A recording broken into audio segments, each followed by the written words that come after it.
नमस्ते बच्चों। तो आज जो है वो सेल का एक नया ऑर्गन जो है वो सीखने की कोशिश करेंगे, बहुत बढ़िया इंपॉर्टेंट है, जिसका नाम है माइटोकॉन्ड्रिया। ठीक है, तो माइटोकॉन्ड्रिया को अच्छी तरीके से हम समझने की कोशिश करते हैं। तो हम सेल के ऑर्गेनली जो है वो देख रहे थे, धीरे धीरे हम एक एक ऑर्गेनली देख रहे हैं। बहुत इंपॉर्टेंट है, क्लास 6 के हिसाब से है, यानी क्लास 6 के हिसाब से, यानी बेसिक माइटोकॉन्ड्रिया के बारे में इंफॉर्मेशन। इसको पावर हाउस ऑफ सेल बोला जाता है। पावर हाउस ऑफ सेल क्यों बोला जाता है? क्योंकि एनर्जी प्रोडक्शन करने का जो है वो काम करता है। सेल में जो भी एक्टिविटी हो रही है, वो सेल की जो एक्टिविटीज होती है उसको परफॉर्म करने के लिए एनर्जी तो लगेगी ना, तो ये एनर्जी बनाने का काम करता है माइटोकॉन्ड्रिया।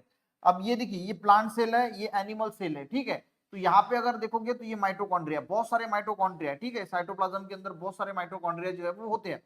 एनिमल सेल की बात करें तो ये देख रहे हैं आप माइटोकॉन्ड्रिया, ये माइटोकॉन्ड्रिया है सारे के सारे।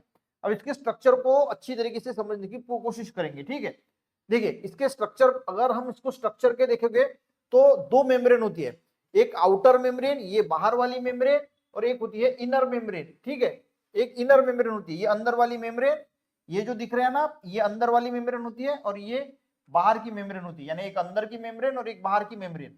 जो अंदर की मेम्ब्रेन है वो मुड़ जाती है, ऐसी एक फोल्ड बना लेती है इस प्रकार से, जिसको क्रिस्टी बोला जाता है। उसको क्या बोला जाता है? क्रिस्टी। ये जो फोल्ड है, ये जो फोल्ड बनी है ना ऐसी, ये फोल्ड जो बनाई गई है, इसको क्रिस्टी बोला जाता है। और इसके बीच का जो स्पेस है, इसको बोला जाता है मैट्रिक्स। इसके बीच के, क्रिस्टी के बीच का जो स्पेस है, उसको मैट्रिक्स बोला जाता है। तो सबसे पहले दो मेम्ब्रेन होती है, outer membrane, inner membrane. Inner membrane जो है वो थोड़ी ऐसी मोल्ड हो जाती है, जिसको हम क्रिस्टी बोलते हैं, और उसके अंदर के स्पेस को मैट्रिक्स बोला जाता है। बाकी इसके अंदर राइबोसोम होता है। तो ये एक बेसिक स्ट्रक्चर है। ठीक है, तो ये बेसिक स्ट्रक्चर है, ये प्लांट सेल एनिमल सेल्स में होता है। अब इसके कैरेक्टरिस्टिक देखेंगे। देखिए सबसे पहले तो ये जो है, देखिए बहुत छोटी होती है, टाइनी होती है, रॉड शेप या स्पेरिकल होती है। तो अगर आप देखोगे तो ऐसा स्ट्रक्चर है, तो रॉड शेप भी बोल सकते हैं, स्पेरिकल शेप भी बोल सकते हैं। Surrounded by double layer membrane. Double layer membrane यानी दो लेयर की मेम्ब्रेन होती है, इनर मेम्ब्रेन आउटर मेम्ब्रेन।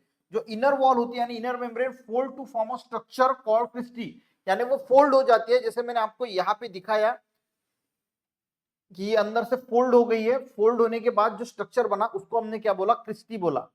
ठीक है, उसके बाद चौथा पॉइंट आपको याद रखना है, the space with in inner space, inner membrane is called matrix. यानी जो मैट्रिक्स इनर स्पेस में, इनर लेयर में जो स्पेस है, यहाँ पे जो स्पेस बनती है, इसको मैट्रिक्स बोला जाता है। तो क्रिस्टी समझ में आ गया, आउटर मेम्ब्रेन, इनर मेम्ब्रेन और मैट्रिक्स, ये चार ही चीजें आपको जो है वो माइटोकॉन्ड्रिया में याद रखना है। Inner membrane, outer membrane, cristae और मैट्रिक्स। ठीक है, ये बहुत इंपॉर्टेंट है। फंक्शन की बात करें तो फंक्शन देखिए क्या क्या है इसके। इसको सबसे पहले तो पावर हाउस ऑफ सेल बोला जाता है, यानी एनर्जी प्रोडक्शन जैसे पावर हाउस है, यानी पावर प्रोड्यूस करने का जो मेन काम है वो ये माइटोकॉन्ड्रिया करता है।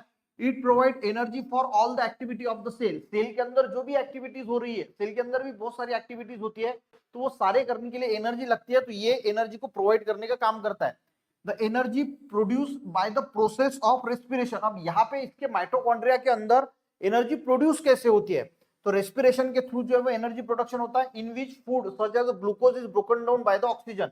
यानी जो ऑक्सीजन की मदद से फूड जो है वो ब्रोकन डाउन होता है ग्लूकोज, और उसकी वजह से एनर्जी का प्रोडक्शन होता है। ठीक है, thus mitochondria use glucose and oxygen to produce energy. यानी माइटोकॉन्ड्रिया जो हमारे बॉडी में हम खाना खाते हैं, जो बाद में ग्लूकोज में कन्वर्ट होता है, और ऑक्सीजन का यूज करके वो एनर्जी में प्रोडक्शन हमारे लिए कर जाता है। उसी वजह से हर सेल में एनर्जी प्रोड्यूस होती है, हमें भी जो है वो अच्छा लगता है, हमें भी एनर्जेटिक लगता है।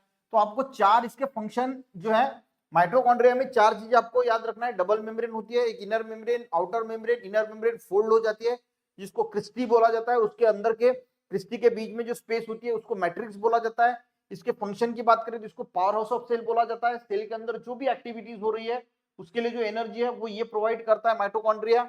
उसके बाद रेस्पिरेशन की प्रोसेस से जो है वो एनर्जी प्रोडक्शन होता है। माइटोकॉन्ड्रिया यूज क्या करता है? Glucose and oxygen to produce energy, यानी ग्लूकोज और ऑक्सीजन का इस्तेमाल करके माइटोकॉन्ड्रिया एनर्जी प्रोड्यूस करता है। तो ये चार फंक्शन के पॉइंट और ये चार इंपॉर्टेंट इसके पॉइंट और डायग्राम निकाल के रख लेना, नोट डाउन करके रख लेना, बहुत इंपॉर्टेंट है, बेसिक है, क्लास 6 के हिसाब से वीडियो बनाया है। अच्छा लगे एक लाइक जरूर करना, दोस्तों को भी शेयर करना, चैनल पे बच्चों ने जरूर सब्सक्राइब करना। मिलते हैं नेक्स्ट वीडियो में, तब तक के लिए जय हिंद।